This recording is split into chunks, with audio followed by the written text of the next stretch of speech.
Bonjour Yannick Jadot. Bonjour. Effectivement, j'ai parlé des élections européennes, mais on Ça, parle c'est bien. déjà fait. Ça, c'est déjà fait. Ça, c'est plutôt pas mal passé. On va parler des municipales dans un instant, mais on va parler des européennes et en tout cas ce qui se passe au niveau européen. J'entends le Brexit. Les députés britanniques ont fait leur carton, sont en train de les faire. Vous, le député européen, vous les voyez partir et sortir avec un peu d'amertume ou vous vous dites ce scénario n'a que trop duré? Nos députés, on avait plus de 10 députés du Royaume-Uni, que ce soit des députés liés aux Verts ou les Écossais. Ils partent avec énormément de tristesse. C'est quand même une très mauvaise nouvelle pour l'Europe. Maintenant, depuis le temps que ça dure, il est temps d'engager une nouvelle phase, parce que le Brexit n'est pas une ligne d'arrivée, c'est un point de départ pour construire une nouvelle relation avec le Royaume-Uni qui va impacter nos pêcheurs, qui va impacter nos commerces, nos ports. Et puis... Dans cette discussion qui s'ouvre, est-ce qu'il y a quelque chose qui vous inquiète? On parle beaucoup des normes environnementales. Le risque, c'est que Boris Johnson applique ce qui a été d'une certaine façon sa promesse de faire du Royaume-Uni la Singapour de l'Europe, c'est-à-dire d'en faire un paradis fiscal, notamment pour la finance, mais aussi du dumping environnemental, du dumping social, ce qui serait terrible parce que ça mettrait nos économies en concurrence avec un autre grand pays européen. Donc il va falloir que l'Europe soit très solide dans la négociation, très exigeante. Elle l'a été jusqu'à maintenant. Michel Barnier a très bien joué son rôle, avec beaucoup de sérieux, avec beaucoup de pragmatisme, avec beaucoup d'ambition pour l'Union européenne. Mais souvenons-nous que c'est quand même un peuple qui n'a pas résisté à l'appel du repli, qui n'a pas résisté, au fond, aux forces de la défiance. Et donc, il va falloir que le projet européen, pour ceux qui restent, soit un projet beaucoup plus enthousiasmant, un projet qui crée de l'emploi et un projet qui sauve le climat. Ça s'appelle le Green Deal, c'est la grande promesse d'Ursula von der Leyen, destinée à faire de l'Europe le premier continent neutre en carbone dès 2050. 25% du budget européen consacré à la transition énergétique, c'en est un projet pour l'Europe. Alors, vous savez, nous, on est très contents parce que c'est un projet que nous portons depuis 10 ans. Donc, l'alerte scientifique, la mobilisation de la société, notamment des jeunes, et le résultat des écologistes aux européennes font que le cœur du projet européen, aujourd'hui, c'est la transition écologique. Tant mieux. Tant mieux, on est en train de renforcer les objectifs. C'est notre victoire. Mais attention, il y a un grand déficit dans ce projet qui est proposé par la Commission. Ce sont les moyens. Partout dans le débat européen aujourd'hui, il y a la question de l'investissement public. On n'investit pas assez. Ce que j'ai proposé avec Daniel Cohen, Laurence Tubiana et d'autres, c'est que 1% du PIB européen soit consacré à l'investissement public sur ce Green Deal. On est dans une situation ubuesque.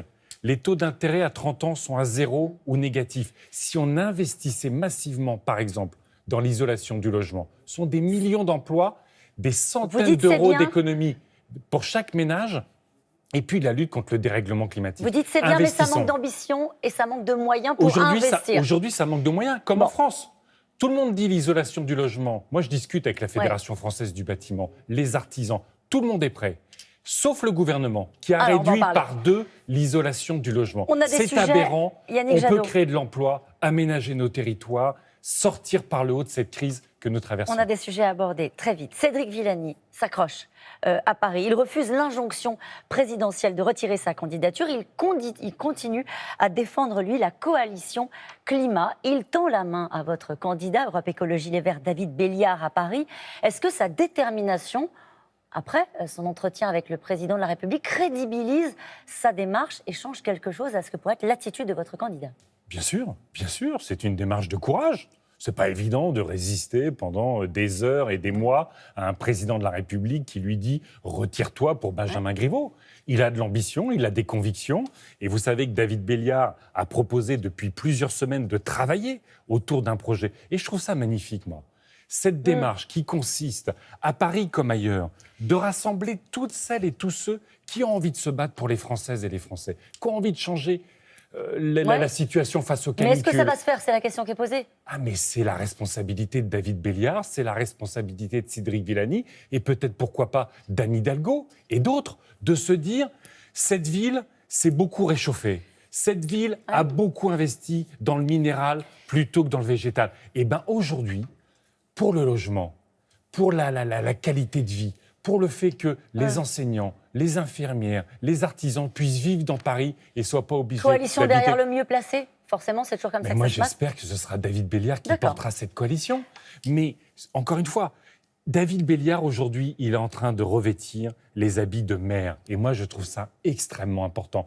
Et Cédric Villani a été courageux dans cette démarche. Je les invite à mettre du contenu maintenant pour les Parisiennes, pour les Parisiens. À se parler, mais ils se parlent déjà. Mais ils se parlent déjà et qu'ils fassent une offre aujourd'hui pour dire comment on va changer votre vie parisienne, parisien. Vous faites un déplacement, je crois, en fin de semaine à Perpignan. Oui. Donc sur les terres, pas encore du Rassemblement national. En tout cas, le Rassemblement national est plutôt bien placé pour cette élection municipale dans les derniers sondages. Qu'est-ce que vous voulez démontrer dans ces municipales ? Que l'écologie est l'alternative au Rassemblement national.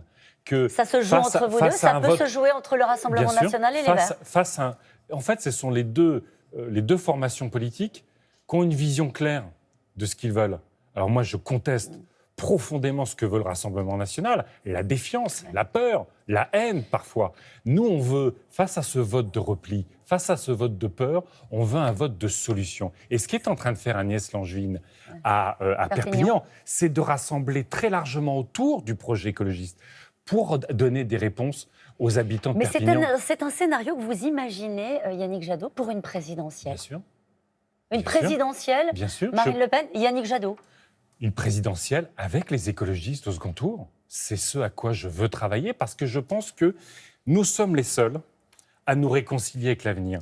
Lutter contre le dérèglement climatique, pour la justice sociale, lutter contre la dégradation de la biodiversité, c'est s'offrir un avenir bienveillant. Et quand on commence à avoir un avenir bienveillant, quand on se bat pour les services publics de proximité, quand on crée de l'emploi, on est en train de redonner l'espoir à la société. Elle est en train de perdre. Vous avez vu le dernier sondage IFOP ? 45% des Français sont révoltés, 28% sont résignés. C'est un constat terrible. Et bien moi, cette colère qui est dans la société, je veux la faire mienne, pas pour l'instrumentaliser, pas pour la nier, mais pour apporter des solutions, pour agir au profit des Français. J'ai entendu que vous disiez « je ». Là, pour le coup, ça veut dire que c'est une hypothèse. C'est les écologistes. Mais non, parce que je suis là face à vous. Non, mais je vous pose la question parce que révoquée de son poste d'ambassadrice des pôles, Ségolène Royal, elle cache pas son envie de se lancer pour la prochaine présidentielle et elle dit plus rien ne m'arrêtera. Elle pourrait incarner, par exemple, cette alternative, le Rassemblement national que vous évoquez ce matin. C'est une femme qui est extraordinaire, Ségolène Royal, qui a une vision de son destin qui est absolument, qui n'a pas de limite. Maintenant, pour quelqu'un qui s'est occupé des pôles, je pense que souvent, sa boussole politique n'a pas toujours indiqué le Nord, ou en tout cas, le Nord a beaucoup changé. Nous, ce qu'on veut, c'est de la clarté, de la sincérité, de la lisibilité entre engagements. Et vous savez ce qui se passe au niveau des municipales ? C'est qu'il y a 2 ans, Emmanuel Macron a recomposé le paysage politique dans la présidentielle. Sur ces municipales, c'est les écologistes qui recomposent le paysage politique pour aider les Français dans leur vie quotidienne. Le populisme vert, dit Brune Poirson, elle vous appelle comme ça.